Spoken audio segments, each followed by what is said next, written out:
Hampa tengok ni nama dia kuih gobin, asal dari Indonesia. Zaman dulu ini makanan kampung saja.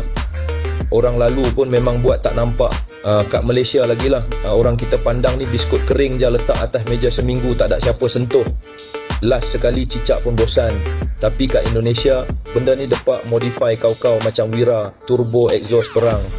Depa isi cheese, ada yang letak coklat meleleh, letak meca, macam-macam topping moden.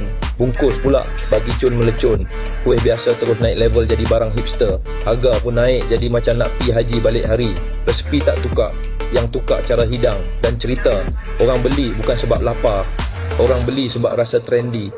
Kalau benda ni masuk Malaysia, agak-agak orang kita mau beli ke? Aku rasa asal viral, asal cantik, asal boleh post IG, confirm laku keras, peniaga jalanan semua. Inilah contoh paling real. Makanan lama kita naikkan gaya sikit je, terus jadi duit baru.